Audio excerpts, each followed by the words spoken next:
Have you ever felt like your emotions are a wild storm, pulling you in every direction? Like no matter how hard you try to stay grounded, the words, actions, or indifference of others keep shaking your peace. It's exhausting, isn't it? To give so much power to things and people you can't control. But what if I told you there's a way to break free? A way to untangle yourself from the chaos, step back, and truly breathe again. Emotional detachment isn't about becoming cold or indifferent. It's about protecting your peace. It's about learning that no one has the power to stir your soul unless you hand them the reins. The Stoics, those ancient thinkers who mastered the art of resilience, understood this better than anyone. Their philosophy teaches us that while life will always throw its storms, we can choose how we stand in the rain. They remind us that freedom isn't found in controlling the world, it's found in controlling our response to it. Imagine being able to face any situation, criticism, heartbreak, disappointment, and stay unshaken. Imagine reclaiming the energy you've spent worrying about things you can't change. That's what emotional detachment offers you. It's not about building walls, it's about living with clarity, intention, and strength. So, are you ready to stop letting the outside world dictate your inner one? To rise above the noise and live fully, deeply, and peacefully? Then let's begin. The rules are simple, but the transformation? Life-changing. Lesson 1. Accept what is outside your control. One of the most liberating truths the Stoics taught is this: there are two realms in life, what you can control and what you cannot. Sounds simple, right? But in practice, this distinction is where most of us stumble. We waste energy trying to change things we can't influence, other people's opinions, their actions, or even the twists of fate that seem unfair. The result? Frustration, exhaustion, and emotional entanglement. To detach emotionally, you must master the art of letting go of what's beyond your control. Imagine holding a rope tied to a heavy boulder. You can pull with all your might, strain every muscle, and even bleed trying to move it, but the boulder won't budge. The more you hold on, the more it weighs you down. Now, imagine dropping the rope. The weight is gone instantly. This is what happens when you release the need to control the uncontrollable. Practically, this means shifting your focus to what is within your power, your actions, your choices, and your perspective. When someone hurts you, you can't control their behavior, but you can decide how you'll respond. Will you let their actions dictate your peace, or will you choose to protect it? When life throws unexpected challenges your way, you can't rewrite the situation, but you can control how you frame it in your mind. Detachment begins with acceptance. The moment you stop fighting what you can't change, you'll discover a calm, unshakable strength within. Lesson 2. Redefine your attachments. What ties you down emotionally? Be honest. Is it the fear of losing someone? The need for their approval? Or maybe it's clinging to an idea of how life should be? The Stoics believed that much of our suffering comes from attaching ourselves too tightly to things we cannot guarantee. We pin our happiness on external sources, people, outcomes, possessions, and when they don't meet our expectations, we unravel. Emotional detachment doesn't mean you stop caring. It means you stop depending.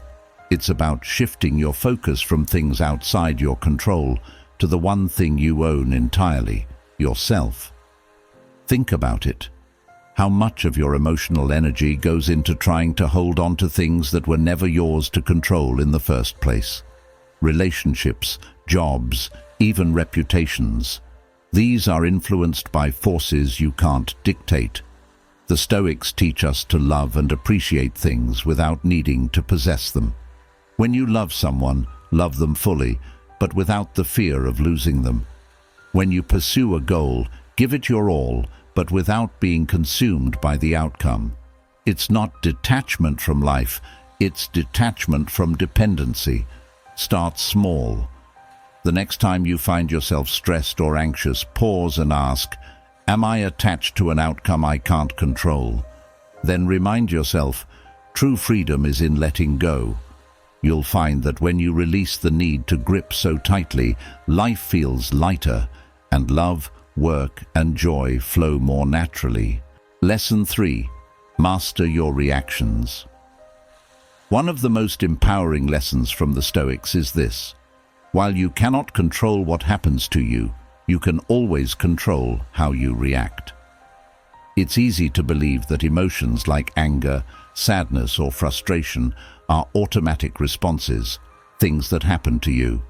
But the truth is, these emotions arise from the way you interpret events, not the events themselves. And here's the game changer: you have the power to change your interpretations. Think about the last time someone upset you. Maybe they said something hurtful or acted in a way that felt disrespectful. Your immediate reaction might have been anger or sadness, but why? It's likely because you interpreted their action as a reflection of your worth or an intentional attack.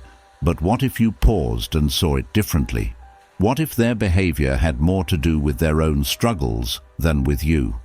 The Stoics teach us to create space between stimulus and response. When something happens, pause. Take a deep breath. Ask yourself, is this worth my peace? Most of the time, you'll find it isn't. Instead of reacting impulsively, respond with intention. This doesn't mean suppressing your emotions. It means acknowledging them, understanding their root, and choosing a response that aligns with your values. Mastering your reactions isn't about being emotionless. It's about being unshakable. The moment you realize that your peace is in your hands, not theirs, you become untouchable. Lesson 4. Focus on the present moment. The Stoics believed that most of our emotional turmoil comes from one of two places: dwelling on the past or worrying about the future. Think about it. How much of your mental energy is spent replaying old conversations, wishing you'd said or done something differently? Or maybe you spend your days anxious about what's coming next, fearing outcomes you can't predict or control. Either way, you're not really living. You're stuck in a loop that robs you of the only thing you truly have: the present moment. Emotional detachment starts with grounding yourself in the here and now. The past is unchangeable, a closed book. The future is uncertain, a story yet to be written. But the present, it's alive, vibrant, and full of possibilities. When you focus on what's right in front of you, the noise from the past and future fades. How do you do this? Start by practicing mindfulness.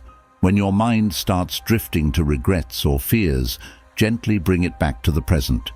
Notice the small things: the sound of your breath, the way sunlight streams through a window, the texture of your coffee cup in your hand. These moments may seem small, but they anchor you in reality and help you regain control. Living in the present doesn't mean ignoring the past or avoiding the future. It means choosing to engage with life as it unfolds. When you master this, you'll find that peace isn't something you chase. It's something you create, moment by moment. Lesson 5. See people as they are, not as you wish them to be. One of the most painful sources of emotional attachment is expecting people to be something they're not. We create an idealized version of someone, a partner, friend, or family member, and then feel devastated when they don't live up to it. The Stoics understood this trap and taught a simple but profound truth: see people as they are, not as you want them to be. When someone hurts you or lets you down, the pain often comes from your unmet expectations, not their actions alone. Maybe you expected loyalty, kindness, or effort they simply weren't capable of giving. Detachment isn't about giving up on relationships. It's about approaching them with wisdom. When you stop clinging to illusions, you can engage with people authentically, on their terms, while protecting your peace. And if someone's nature doesn't align with your well-being, you'll have the strength to walk away without regret. Lesson 6. Don't take things personally. It's easy to fall into the trap of thinking everything someone says or does is about you, especially when their actions hurt. But here's a hard truth that's also incredibly freeing. Most of the time, what people do has nothing to do with you. The Stoics understood this well and taught that the behavior of others is a reflection of their own struggles, beliefs, and circumstances, not your worth. Think about a time someone snapped at you or ignored you. Your immediate reaction might have been to feel slighted or question what you did wrong. But what if their anger wasn't about you at all? Maybe they were dealing with stress, frustration, or pain you couldn't see. When you take things personally, you absorb emotional weight that was never yours to carry. The key to emotional detachment is understanding that you're not the center of everyone's story. This isn't to diminish your importance, it's to remind you that their actions are about them. You can't control how others behave, but you can control how much power you give their behavior over your peace. The next time someone's actions sting, pause and ask yourself, is this really about me, or is this about them? When you let go of the need to take things personally, you free yourself from the constant emotional tug-of-war with others. You'll feel lighter, stronger, and more in control of your happiness, because it's no longer tied to anyone else. Lesson 7. Practice voluntary discomfort. Detachment isn't just about your emotional reactions, it's also about how you relate to comfort. The Stoics believed that one of the most powerful ways to cultivate resilience and emotional independence is through voluntary discomfort. By intentionally stepping out of your comfort zone, you teach yourself to face life's challenges without fear or attachment to ease. Think about how often comfort ties you down. You cling to relationships, routines, or habits, not because they're good for you, but because they're familiar. The thought of losing them creates anxiety because you've never practiced being without them. Voluntary discomfort flips this script. When you choose discomfort, you prove to yourself that you can handle more than you thought, and that your happiness isn't tied to constant ease. Start small. Skip a luxury you're used to, like taking a cold shower instead of a warm one, or go a day without scrolling through social media. These moments of intentional discomfort might seem insignificant, but they build a mental muscle that prepares you for life's inevitable hardships. They remind you that you don't need external comforts to be okay. You're stronger than that.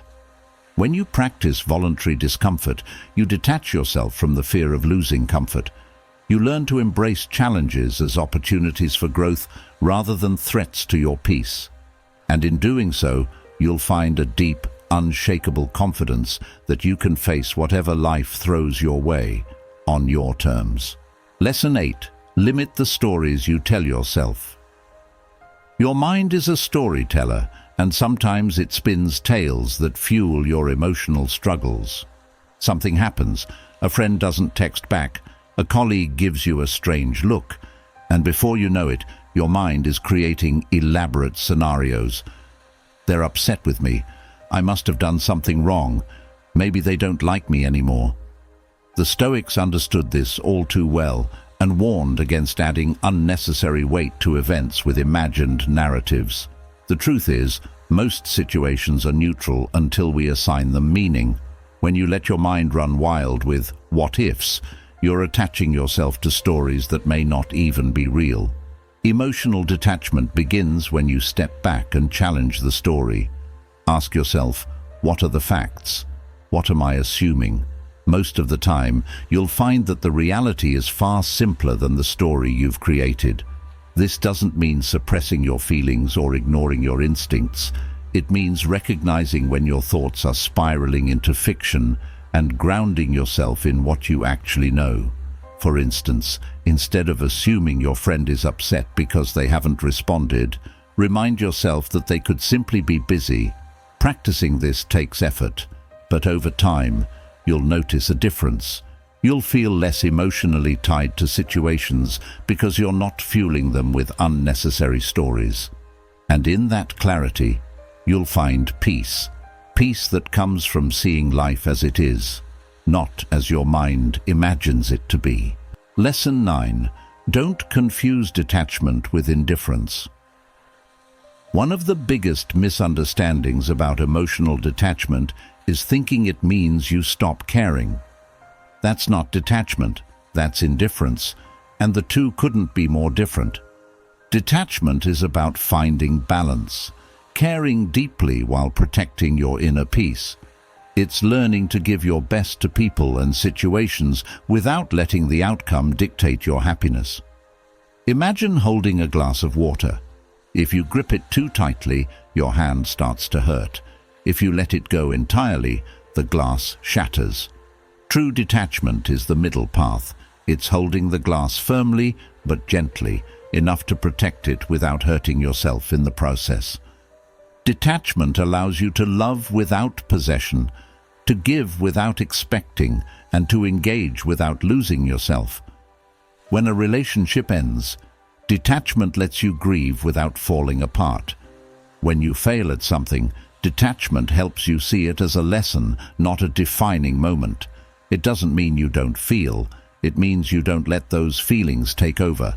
This takes practice. Start by noticing when you're clinging too tightly, whether to people, outcomes, or even your own emotions. Ask yourself, am I placing my happiness in something I can't control? Then, consciously loosen your grip. Detachment isn't about closing yourself off. It's about opening yourself up to life as it is, not as you wish it to be. It's caring deeply while remaining free, and that, my friend, is true strength. Lesson 10. Prioritize your inner peace above all else. Life will constantly tempt you to trade your inner peace for things that don't truly matter. Arguments, grudges, fleeting recognition, or someone else's approval. The Stoics knew this well, which is why they held inner peace as the ultimate goal. To detach emotionally, you must make peace your highest priority and protect it fiercely, no matter what's happening around you. Ask yourself, how many times have I let external chaos disturb my internal calm? Maybe it was an argument you replayed over and over, or a mistake you couldn't forgive yourself for. We've all been there. But here's the truth. When you let someone's actions, words, or opinions disrupt your peace, you're handing them control over your happiness. Over time, you'll notice a shift. Things that used to bother you won't even cross your mind. Situations that once pulled you in won't feel worth engaging with anymore. Peace isn't something the world will give you. It's something you cultivate within. And when you make it your priority, everything else falls into place. Lesson 11. Remember that everything is temporary. If there's one Stoic principle that can transform how you approach life, it's this. Everything is temporary. The joy, the pain, the love, the loss, all of it is fleeting, constantly shifting like waves on the ocean. When you embrace this truth, you begin to detach, not out of indifference, but out of wisdom. You stop clinging to the good times out of fear they'll end, and you stop drowning in the bad times because you know they won't last. Think about a moment in your life when you felt like the world was falling apart. At the time it seemed unbearable, didn't it? And yet, here you are. That moment passed, just as all moments do. The same is true for the highs. It's not about resisting joy or bracing for pain. It's about savoring each moment without becoming enslaved by it. When you remind yourself that everything is temporary, you learn to live with gratitude instead of attachment. You love people fully, knowing that their presence is a gift, not a guarantee. You endure hardships with resilience, trusting that better days are ahead. This perspective frees you from the emotional roller coaster of clinging and resisting. Start each day by grounding yourself in this truth. As you move through life, let it guide your actions and emotions. By embracing impermanence, you don't lose control. you gain freedom. And in that freedom lies peace, clarity, and the strength to face whatever comes your way. The art of detachment. Your next step starts. Now let's pause for a second. Did any part of this hit you like a quiet wake-up call? A moment where you thought, this is exactly what I needed to hear? If so, then congratulations. You've just tapped into a part of yourself that's ready to grow, evolve, and reclaim its power. That's no small thing. Detachment isn't just a concept to think about. It's a practice, a way of living that transforms how you experience the world. And the truth is, your journey doesn't end here. This is where it begins. Right now, you have the chance to take that first bold step. Here's an idea. Share your first step in the comments. Seriously, write it down. What's one thing you're letting go of? Or better yet, which of these lessons resonated the most with you? Your words could inspire someone else who's reading this and thinking, I'm not alone in this, because you're not. We're in this together. And hey, if you're like me, you know this is just the start. There's so much more to uncover, more lessons, more insights, and more ways to create the kind of life where you're free, unshaken, and deeply at peace. So, hit that subscribe button and let's keep this journey going. Your next step is yours to decide. But one thing's for sure, the best is yet to come.